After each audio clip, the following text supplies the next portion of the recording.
안녕하세요. 오늘도 약기운 제대로 올려보자. 약방 공부입니다. 앞으로는 토익, 지필, 학점관리 등 편입에서 중요한 요소들을 제가 어떻게 공부했는지 하나하나 자세하게 다루어 보려고 합니다. 약반 공부의 처방전 시리즈 시작합니다. 경고. 개인 경험 기반으로 모두에게 맞지 않을 수 있습니다. 스스로 판단하여 필요한 정보만 취해주세요. 땡스 투. 앞으로 업로드될 처방전 시리즈 영상에서는 제대 편입생 친구들과 대화하며 얻은 인사이트, 공부 노하우, 인생 경험, 띵언 등이 담겨 있습니다. 감사하고 사랑합니다. 스타트는 편입에서 입장권이라고 할 수 있는 토익입니다. 편입판에서는 만점에 가까운 토익 점수를 얻지 못하면 사실상 지필 시험 기회조차 없는 학교들이 많은데요. 이 때문에 편입 준비생 분들께서 토익으로 인해 많은 심리적 압박과 스트레스를 느끼실 것이라고 생각합니다. 이 영상은 특히 토익 성적이 900 중반대에서 정체되어 스트레스와 자괴감을 느끼시는 분들에게 가장 도움이 될 것으로 생각됩니다. 저는 975점에서 벽을 느꼈었습니다. 샤갈. 그냥 몇 번 더 보면 어느 순간 985점, 990점을 찍겠지? 라고 생각했지만 큰 착각이었어요. 그래서 어느 순간부터 제 문제점을 점검하고 공부법을 보완했습니다. 이 경험에 대해 공유 드릴게요. 본 영상은 다음과 같이 구성되어 있습니다. 먼저 약방 공부의 토익 성적을 말씀드리고 파트별 공부법에 대해 자세히 말씀드린 다음 토익 공부 시간과 루틴, 그리고 마지막으로 제대 편입생들의 꿀팁까지 말씀드리겠습니다. 먼저 제 토익 성적부터 공개할게요. 달성 점수는 985점, 토익 14번 응시 끝에 달성했습니다.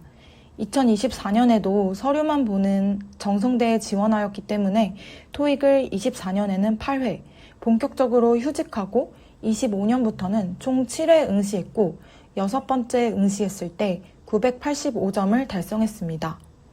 LC는 455점에서 945점 사이의 점수를 유지했고 평균적으로 485점을 받았습니다. 24년과 25년을 비교했을 때 평균적으로 20점 정도의 점수 향상이 있었습니다. RC는 455점에서 490점 사이의 점수를 유지하였고 평균적으로 470점대의 점수를 받았습니다. 점수 폭락이 꽤 큰 편이었고 24년과 25년을 비교했을 때 대략 20점 정도의 평균 상승이 있었습니다. 985점을 달성한 후 혹시 990점이 나올까 싶어서 마음 편히 응시한 마지막 시험은 점수가 똥망이지만 그래도 막판에 응시한 시험 결과를 살펴보면 공부법을 보완한 시기부터 점수가 상승세로 들어섰습니다. 특히 RC가 5점씩 꾸준히 올랐다는 것에 의의를 두고 있습니다. LC는 막판에는 연달아 만점을 맞았습니다. 먼저 제가 토익 성적을 올릴 수 있었던 가장 큰 요인은 전략적으로 공부했기 때문이라고 생각합니다. 그렇다면 어떤 게 전략적인 걸까요? 첫 번째, 시험을 통해 현 수준을 파악하기입니다. 내가 당장 지식을 담을 항아리를 만드는 게 우선인지 아니면 그 항아리에 작은 구멍들을 메우는 게 우선인지 판단하셔야 합니다. 좀 풀어서 말씀드리면 절대적으로 많은 내용을 공부하는 게 우선인지 아니면 내가 알고 있는 것을 더 확실히 하는 작업과 약점 보완이 더 중요한 단계인지를 파악하셔야 한다는 의미입니다. 만약 스스로 판단하시기 어렵다면 900점 중반대를 기준으로 그 이상이신 분들은 작은 구멍을 메우는 전략을 추천드립니다. 두 번째로는 약점을 파악하기입니다. 모의고사든 실제 시험이든 토익 시험을 본 후에 내가 헷갈렸던 부분이 뭔지, 지속적으로 틀리는 부분이 어딘지 주의 깊게 봐야 합니다. 세 번째로는 전략 세우기입니다. 저는 모르는 부분을 따로 정리해서 확실히 외우려고 했어요. 자주 실수하는 부분은 실수 유형을 파악하고 그 실수를 안 하기 위한 행동 강령을 수립했습니다. 그리고 그 행동 강령대로 문제를 푸는 훈련을 계속했습니다. 이제 L씨와 R씨를 각각 나눠서 더 자세히 말씀드릴게요. L씨의 특징은 고도의 순간적인 집중력을 요구하며 실전 감각, 동물적 감각, 그리고 멘탈 등 복합적인 요소가 작용한다는 점입니다. 저는 이런 특징들을 고려해서 훈련했던 것 같아요. 첫 번째, 유튜브 귀뚫기 활용하기입니다. 유튜브에 토익 귀뚫기를 검색하시면 파트별로 또는 모든 파트들을 모아둔 다양한 콘텐츠들이 있습니다. 그리고 영국, 미국, 호주 발음으로 구성되어 있어서 모든 영어 발음에 대비할 수 있습니다. 본인에게 맞는 콘텐츠를 선택해서 이동 시간에 노래 듣지 말고 유튜브 귀뚫기를 들으세요. 제가 유튜브 귀뚫기가 도움이 되었던 이유는 저희는 한국어를 들을 때 멍 때리면서 듣더라도 아, 이런 얘기했구나 정도는 알 수 있잖아요. 이것처럼 계속 영어를 틀어둬서 멍 때리면서 들어도 방금 이 얘기했지 하고 파악할 수 있는 동물적 감각을 길러주는 데에 큰 도움이 되었던 것 같습니다. 또 듣다가 잘 안 들리는 문장은 유튜브 화면을 보고 스크립트를 확인할 수 있어서 내가 어떤 문장, 단어가 잘 안 들리는지 확인할 수 있고 또 자연스레 어휘력이 좋아졌던 것 같습니다. 두 번째, 실전 훈련입니다. 저는 L씨 문제를 풀 때는 무조건 실전 훈련으로 했습니다. 되감기 절대 금지, 망해도 멘탈을 잡고 끝까지 가는 연습을 했습니다. 그리고 아이패드로 문제를 찍어 풀면서 똑같은 세트를 여러 번 풀었습니다. 저는 같은 부분을 계속 틀리고 무엇보다 처음에 잘 못 들은 부분은 계속 못 듣더라고요. L씨에서 틀리는 경우는 두 가지가 있을 수 있다고 생각하는데요. 정말 몰라서 틀린 걸 수도 있고 집중력 탓을 할 수도 있습니다. 만약 집중력이 흐려져서 틀린 거라면 그날 컨디션이 좋았다면 과연 맞을 수 있었을까요? 저는 아니라고 생각합니다. 저도 예전에는 집중력이 흐려져서 실수했다고 하고 넘긴 것들이 많았는데 똑같은 세트를 여러 번 풀어보니까 집중력이 흐려지는 부분에서 계속 흐려지더라고요. 그래서 집중력이 유독 흐려지는 문제 유형이 존재한다는 것을 깨닫고 그 문제 유형이 등장하면 대비해서 더 집중력을 올릴 수 있게 되었습니다. 이런 부분도 같이 파악해 보시면 더 좋을 것 같습니다. 이에 대한 자세한 얘기는 잠시 뒤에 다시 한번 나옵니다. 그리고 마킹 룰에 대해서도 궁금해 하시는 분들이 많을 것 같은데요. LC 할 때 마킹을 언제 할지, LC를 하면서 파트 5를 풀어도 될지 아직 헷갈려 하시는 분들이 계실 거라고 생각합니다. 저는 개인적으로 나에게 무엇이 가장 맞는 방법인지를 계속 테스트해 보시기를 추천드립니다. 이 과정을 통해 나만의 룰을 정하셔야 합니다. 저는 파트 1, 파트 2는 바로 마킹했고 파트 3, 파트 4는 선지에만 집중하였습니다. 그리고 RC로 넘어가기 전에 파트 3와 4를 마킹을 싹 하고 머리를 한번 환기하고 넘어가는 방식을 선호했습니다. 세 번째, 피드백하기입니다. 저는 모든 문제를 처음부터 한 문장씩 다시 듣고 어떤 부분이 잘 안 들리는지 체크했습니다. 또 몰랐던 어휘, 헷갈리는 표현은 토익 아카이브라는 제목의 메모장을 만들어 정리했습니다. 핸드폰 메모장으로 이동 시에도 계속 받고 굿노트에도 옮겨서 빵꾸를 뚫어 매일 일정량씩 반복 복습했습니다. 이건 제가 핸드폰 메모장에 실제로 정리했던 토익 아카이브 내용입니다. 헷갈리거나 생소한 어휘, 표현, 문장을 정리해 두었습니다. 또 구체적으로 말씀드리고 싶은 포인트들이 몇 가지가 있는데 먼저 여기 파트 2에 보시면 이더 발음을 두 가지를 정리를 해뒀습니다. 이게 제가 문제 풀면서 영국식 발음이랑 미국식 발음에 따라서 이 이더를 제대로 들을 때가 있고 무슨 말이지? 하고 잘 못 들었을 때가 있어서 이거를 이렇게 두 가지 발음을 다 적어놓고 계속 상기시키면서 제 것으로 하려고 적어둔 것입니다. 그리고 또 밑에 나 그때 없었어 패턴, 질문의 재질문 패턴 이런 것도 한번 말씀을 드리고 싶은데 이제 문제를 풀고 그냥 아, 이래서 틀렸구나 하고 그냥 넘어가는 거랑 뭔가 이거를 유형화시켜서 아, 이런 식으로 문제 자주 내지. 내가 이런 식의 함정에 많이 빠지지. 이런 것들을 이제 머릿속에 각인시키는 거랑은 다르다고 생각하거든요. 그래서 이제 파트 2에서 문제를 풀다가 그때 우리 색깔 뭘로 정하기로 했지? 이런 질문에 보통은 뭐 몰라가 나올 수도 있고 아니면은 뭐 빨간색 이런 식의 대답이 나오길 기대를 하는데 뭔가 한 방향 틀어서 나 그때 없었어 이렇게 대답을 하는 패턴에서 제가 좀 틀린 경우가 있더라고요. 그래서 나 그때 없었어 패턴 이렇게 적어뒀고 또 질문에 재질문하는 식으로 대답하는 경우에도 난이도가 좀 올라간다고 생각이 들어서 보통 그 질문에는 대답을 하기를 기대를 하는데 거기서 재질문을 해버리면 또 한 번 틀었다고 생각하거든요. 그래서 이런 식으로 질문에 재질문 패턴을 주의하라 이런 식으로 좀 각인시키기 위해 적어두고 계속 이제 상기시키면서 봤던 것 같아요.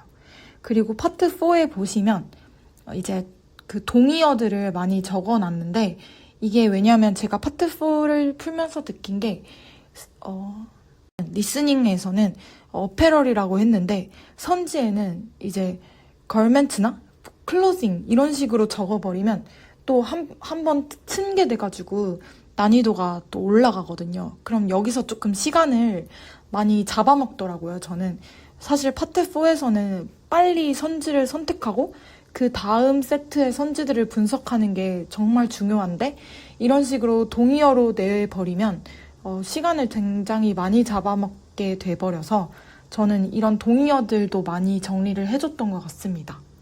마지막으로 실수 유형과 취약 유형을 분석한 뒤 어떤 방식으로 문제를 풀었을 때 효과적인지 실전 훈련을 통해 테스트해서 저만의 행동 강령을 수립했습니다. 제가 수립한 행동 강령 예시인데요. 보시면 제가 이제 파트 1, 2에서는 접두사 언이나 인 같은 걸 잘못 들어서 틀리는 경우가 있어서 이렇게 적어놨고 또 파트 2에서는 제가 의문사와 시제 같은 거는 무조건 캐치를 하자라는 행동 강령을 수립해놨는데요. 그 이유는 이제 제가 어려운 문장이 나왔을 때나 뭐 놓치는 걸 대비해서 의문사와 시제만 캐치를 해도 거의 맞출 수 있더라고요. 그리고 또 시제 같은 경우는 질문에서는 아직 일어나지 않은 일을 질문을 했는데 대답은 그럴듯한 대답으로 이미 일어난 일에 대해서 대답을 해버리면 이 시제 오류로 제가 함정에 많이 빠지더라고요. 그래서 이거를 파악을 하고 이렇게 행동 강령을 수립했습니다. 그리고 밑에 파트 3와 4에도 행동 강령들을 수립해놨는데 제가 이전에 말씀드렸을 때 이제 집중력이 흐려지는 부분에서 똑같은 부분에서 계속 흐려진다. 이걸 파악하는 것도 좋다라고 말씀을 드렸었는데 이게 이제 네 번째에 임플라이, 문제 긴장하기 같은 유형을 말씀드리는 거예요. 저는 이제 개인적으로 임플라이라는 문제가 나올 때 그 뒷문제를 놓치는 경우가 많았는데 이게 두 번째 들었을 때는 제가 이때 집중력이 부족했지 내가 집중력만 그때 있으면 맞출 수 있어 라고 넘어가는 문제들이 알고 보니까 제가 그 유형에서 계속 집중력이 흐려지는 거였더라고요. 그래서 이런 부분을 파악하는 것도 중요하다고 생각합니다. 그리고 실수 유형도 카테고리화를 해서 내가 어떤 부분에서 실수를 많이 하는지 각인을 시켜 놓으면 그 실수를 줄이는데 도움이 많이 된다고 생각합니다. 다음은 RC입니다. 제가 RC에서 중요하다고 생각하는 것은 두 가지인데요. 시간 분배, 그리고 한 번에 제대로 풀기입니다. 왔다 갔다 하는 경우에 생각보다 시간을 굉장히 많이 잡아먹고 멘탈도 흔들리기 때문입니다. RC는 파트별로 설명을 해볼 건데 먼저 공통적으로는 LC와 동일한 방법으로 토익 아카이브 활용을 추천드립니다. 파트 5 먼저 말씀드리겠습니다. 파트 5는 LC를 들으면서 풀어야 된다. 심지어 LC를 듣는 동안에 파트 5를 다 끝내야 한다. 아니다. LC에 풀로 집중해야 한다 등 아주 논란이 많은 파트라고 알고 있습니다. 저는 토익 강사가 아니기 때문에 정확한 답을 드릴 수는 없습니다. 다만 제 생각에는 자기가 계속 모의고사나 토익 시험을 응시해 보면서 내가 이렇게 풀었을 때 더 시험이 잘 풀리네? 점수가 좋네? 실수가 없네? 등을 파악해서 어떤 방법이 맞는지 찾아가시는 게 중요할 것 같습니다. 그리고 맞는 방법을 찾은 후에는 헷갈리지 않게 계속 그 방법으로 훈련하시기를 추천드립니다. 막상 사람이 긴장되거나 흥분하면 내가 평소에 해오던 것과 다르게 하거나 더 오버해서 해버릴 수 있고 그렇게 되면 실수가 많아질 수 있기 때문입니다. 저 같은 경우는 LC는 성적이 어느 정도 나오는 편이었지만 그래도 항상 파트 3랑 4가 부담스러웠는데요. 그래서 파트 1, 2 때만 왔다 갔다 하면서 파트 5를 풀었고 파트 3와 4는 그냥 풀로 이제 LC에만 집중을 했습니다. 또 LC가 다 끝나기 전에 파트 5를 끝내지는 못했고 그냥 제가 풀 수 있는 만큼만 풀었습니다. 저는 오히려 파트 5를 빨리 풀어야 한다고 압박감을 느끼면 실수가 더 많아졌기 때문입니다. 두 번째로 데일리 문법 누적 복습인데요. 문법을 전혀 부담 없는 양만큼 데일리로 매일매일 공부하고 누적 복습했습니다. 정말 소박한 양이지만 이게 쌓이면 무시 못하는 실력이 되더라고요. 마지막으로 문제 풀 때는 항상 문법과 해석을 적절히 사용하려고 했습니다. 예전에는 문법 문제는 문법, 어휘 문제는 해석으로 풀어야지 라는 이분법적인 생각이 있었는데 그렇게 푸니까 실수가 많아지더라고요. 문법 문제든 어휘 문제든 문법과 해석 지식을 적절히 사용해서 풀어야 하는 것들이 있다고 느꼈고 이걸 알게 되면서 파트 5 점수가 많이 상승했던 것 같습니다. 다음은 파트 6입니다. 파트 6는 파트 5와 7 중간쯤 느낌이죠. 그래서 파트 5와 7에서 공부한 내용들을 다 활용을 하시고 수립한 또 행동 강령들도 지키시고 기본적으로 그렇게 공부를 하시되 이제 파트 6에서만 나오는 연결어 연습을 추가적으로 해주시면 될 것 같습니다. 마지막 파트 7입니다. 토익 시험에서 독해력은 기본적으로 꼭 필요하기 때문에 어느 정도 독해력이 있다는 가정하에 말씀드리는 내용입니다. 저는 900 중반부터는 양치기를 하면 오히려 정체된 점수 때문에 더 스트레스를 받더라고요. 그리고 지루하기도 하고. 그래서 저는 모의고사를 조금만 풀더라도 정답의 근거를 기반으로 답을 정확히 찍는 연습을 했습니다. 제가 가끔씩 독해가 어려운 지문이나 문제를 과하게 상상해서 푸는 버릇이 있더라고요. 그래서 과하게 상상하지 못하도록 지문에 나온 정확한 근거에 밑줄을 치는 연습을 했습니다. 이걸 들으시는 분들 중 당연한 거 아니야? 그거 토익학원 가면 다 말해주는 거 아닌가? 싶으실 수도 있는데 저는 생각보다 당연하지 않을 수도 있는 것 같아요. 저는 양치기를 하면서 어느 순간부터는 답 느낌이 오면 그냥 딱 찍고 넘어가 버리게 돼서 확실히 실수를 좀 하더라고요. 그래서 이런 기본기가 생각보다 공부할 때 정말 중요하다는 것을 깨달았습니다. 또 마찬가지로 파트 5와 파트 7에서도 행동 강령을 만들어 훈련했습니다. 제가 만든 행동 강령도 여기 보여드릴게요. 다음은 토익 공부 시간과 루틴입니다. 앞서 양치기가 도움되는 시기가 있고 오히려 정체기로 빠지게 하는 시기가 있는 것 같다고 말씀드렸었는데요. 저도 24년에는 전략 없이 양치기를 하고 그냥 모의고사만 몇 번 풀어보고 시험을 보러 갔었습니다. 하지만 정체기에 빠지고 공부 방법을 바꾼 후로 점수가 점차 올랐던 것 같습니다.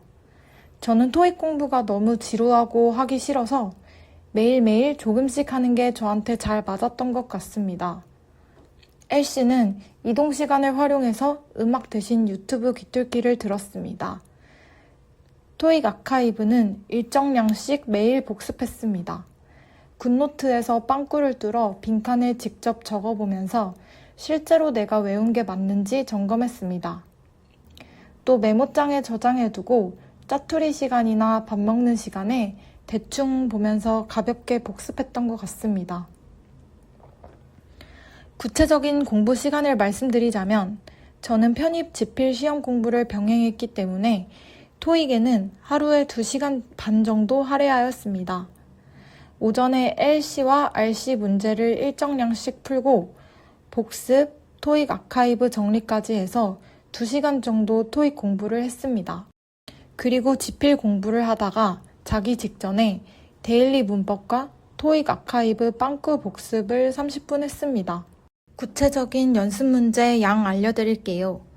저는 LC와 RC를 크게 3부분으로 나눠서 3일에 모의고사 1세트, 일주일에 모의고사 2세트 정도를 풀었습니다.